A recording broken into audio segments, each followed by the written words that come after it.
Hi there, you're on Gossip Says channel. Enjoy watching, subscribe and like it. It's growing our community. Story 1.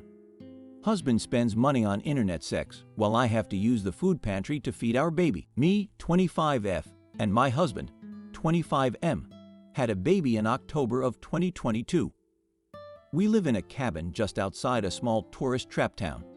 It's my dream home, although it needs a lot of work. Some background for you. My husband and I do not have the same health insurance. When I gave birth to my son, the insurance company refused to cover my baby, and we were responsible for nearly $20,000 worth of medical bills. I had an emergency C-section, and he had some small complications, but was doing great shortly after and is healthy as a horse now.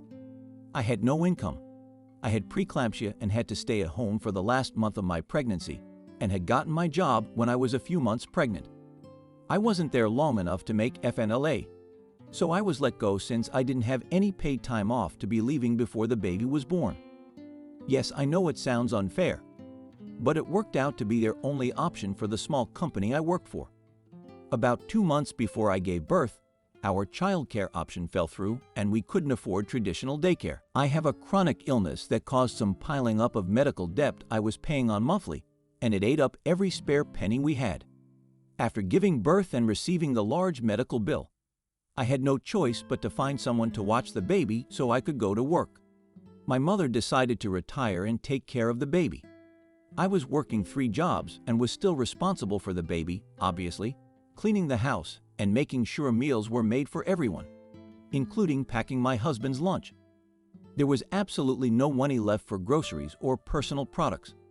I had to use the only food pantry I could get to, and it only offers food once a month. I would make it last the entire month. I would go so long without eating. I could no longer breastfeed and had to ask for partial cans of formula from moms in the community whose babies wouldn't take it or they had switched to milk and had some leftover. It was so embarrassing. But while sorting mail on a Friday night, I came across what I assumed to be a duplicate medical bill and was going to throw it away when I decided to open it. It was a check in my name for $1,000 and change.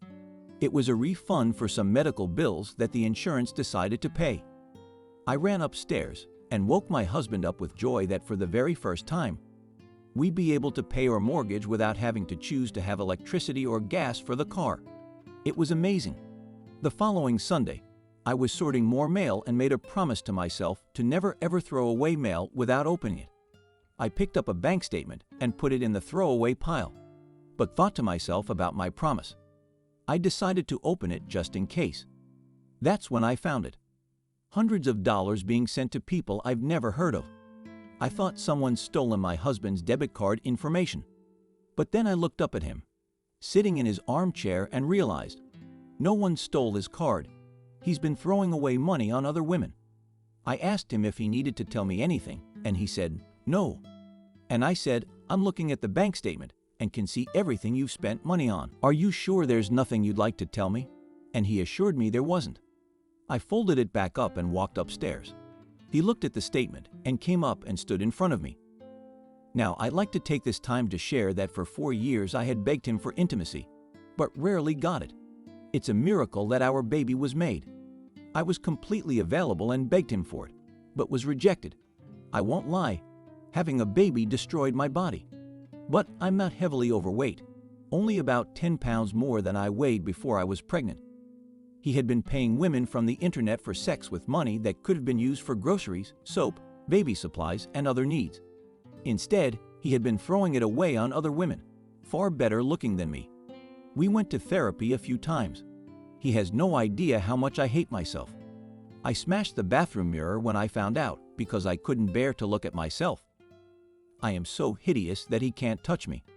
And now, after what I know, I can't be naked longer than a quick shower. Even that is awful. I hate myself. He has destroyed me. My parents are on his side. I called my mom to ask if I could stay with her for a while, and she said no.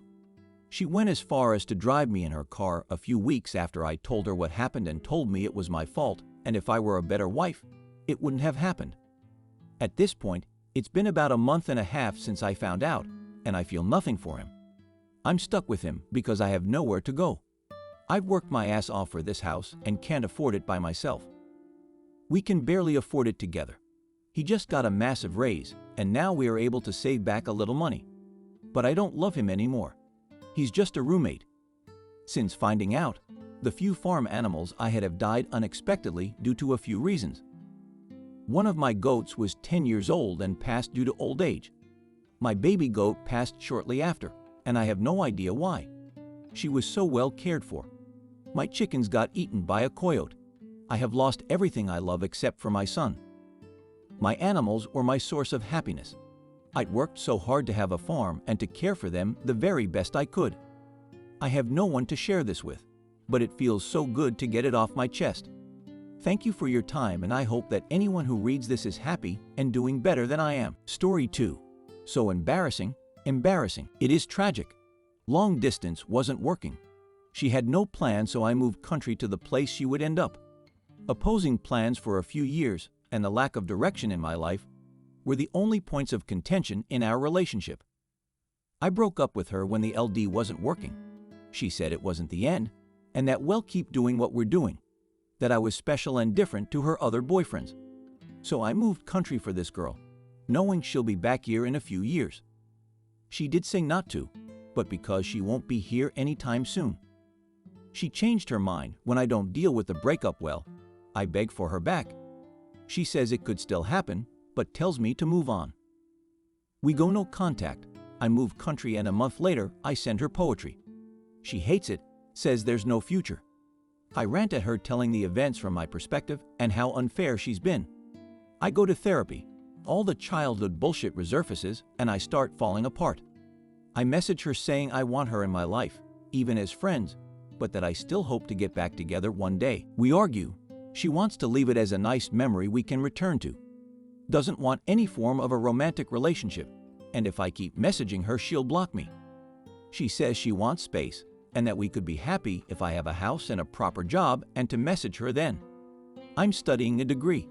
I'm partially through the Navy recruitment process in the country I moved to. I'm in therapy. I'm doing everything she wanted from me. I message her a month later, begging her to block me because I don't trust myself not to drunk message her, and she wants no form of a romantic relationship. It's toxic, and I didn't trust myself. I didn't trust myself to be able to have a genuine friendship because I literally moved country for the girl, and I'm still in love with her. She blocks me without a word. I send her a message on WhatsApp asking her to block me there too, and 2 poems to express my feelings. She says she hates them and calls them cringe. She says goodbye. Just goodbye. I quickly realize how much all of it broke me down. She's the only person I have opened up to, and I beg her to talk because I'm spiraling. My childhood was fucked, and the therapy has sent me right back into those feelings and memories, and I've been putting off focusing on it while trying and failing to get over her. I literally beg her over text. She doesn't reply and blocks me. No word, just a block. From the girl I moved country for the only person who knows exactly what I went through. 1 week later, and now she's in the country I moved to. No word, nothing, and I'm still spiraling. I've spent so many years holding it together, and I am so sick of it. It's just boring. I lent on her for a total of 3 weeks of our entire relationship. I know I didn't dump my trauma on her. I answered any questions she had, and I'm doing everything she wanted from me. I just couldn't give her space or stay in a relationship like that, and I can't relive pissed, study/work full-time and move on from a first love at the same time. She was the one that wanted to stay in touch and keep doing what we're doing without a label on it. We called it a break, and now I'm in her country without her. I know I wasn't perfect. I know I'm not. I know I pressured her into staying in my city when she was traveling, and I struggled to deal with her leaving without any plans or commitments. I was a bad boyfriend at the end because of it, and I fell apart when I moved here. She wanted complete freedom, and I gave it to her. And then I moved country, hoping it would work out, and now she won't even lend an ear. I'm so fucking embarrassed. Story 3. I'm not sure what to do. Lose a girl I love or get married and move on with my life and leave things I enjoy behind. I, 31M, need some advice. I'm not sure what to do. I've been dating a girl, 3F, for the last 1.5 to 2 years. Things got really tough. My friends don't like her. There was no trust due to past incidents where I lied. We've been slowly rebuilding, and we often fight or don't see eye to eye. She is always trying to move forward and go fast for things, and I am rather slow at doing things. This makes her on my case for a lot of stuff. But she is my teammate on a lot of things and is extremely supportive of me in my career and just general life stuff outside of that. She has some anger issues. When she gets angry, she doesn't care about my opinion and explodes at me. It used to really hurt, but I've become numb to it, and now I just let her explode then talk after, and she is always reasonable, and we can take steps forward. She is working on this. She took some time to travel abroad for the last few months, and we've really reconnected. We enjoy talking on the phone and things are good. She wants me to come to her last destination with her, travel around there together, and then move home together. She keeps hinting that the only way she'll come back is if I propose to her there. I don't want to let her go, but I don't think I'm ready for that yet. Also, I feel like if I do it, I'll grow distance from my friends, if not eventually lose them, and not be able to enjoy things I like to do with them anymore.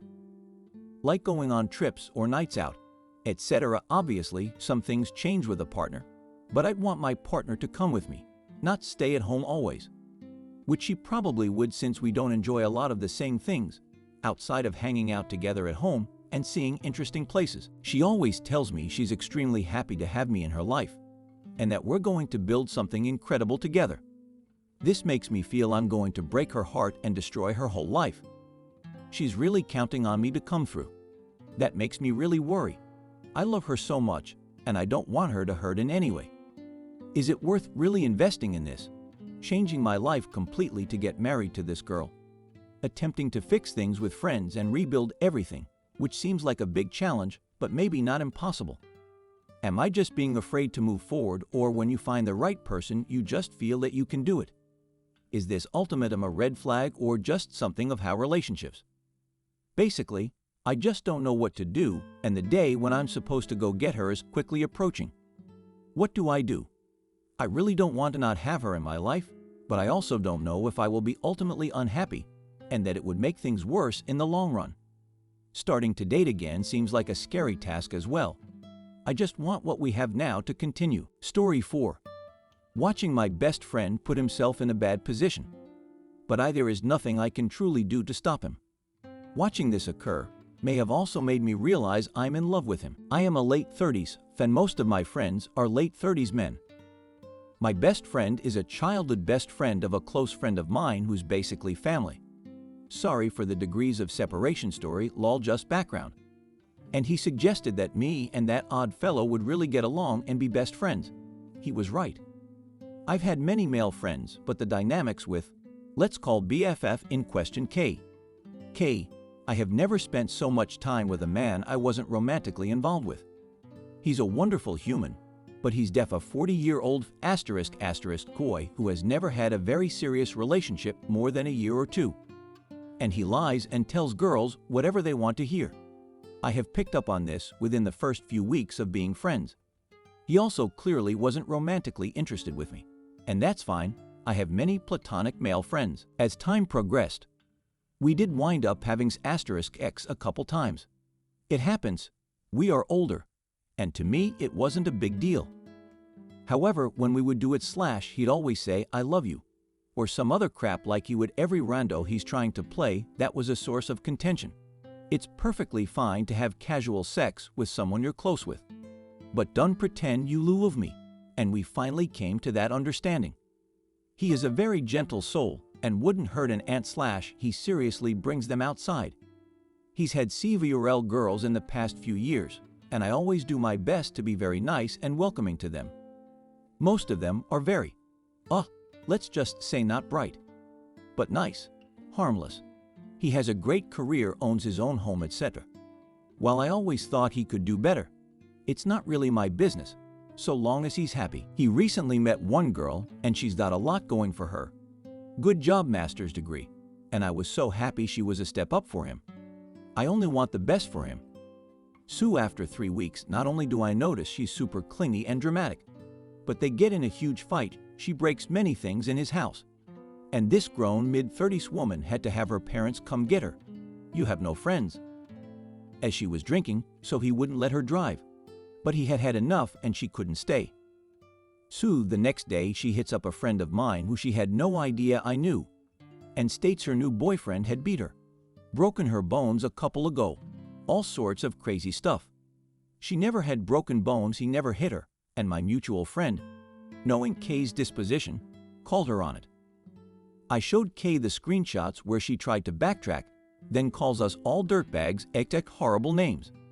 Her and I won't ever be friends. I saw, creepy I know, her begging to come by 2 weeks ago and begging him to forgive her. And he said you need to let it cool down, big worldly paint is so mad about your lies. He let her come back last weekend and I voiced my concern. What if she lies and gets him arrested? Ironically, never by my initiation, Kay and I have had sex more times in the 8 weeks he knows her than the entire rest of the year. I have zero idea what is in his head, and honestly, it's not even the sex. It's the amount of fear I feel to see him engage with this toxic woman that now even has me questioning if I have feelings for him. My desire to protect him is overwhelming, and I've warned him. So reasonably, I know I've done all I can do.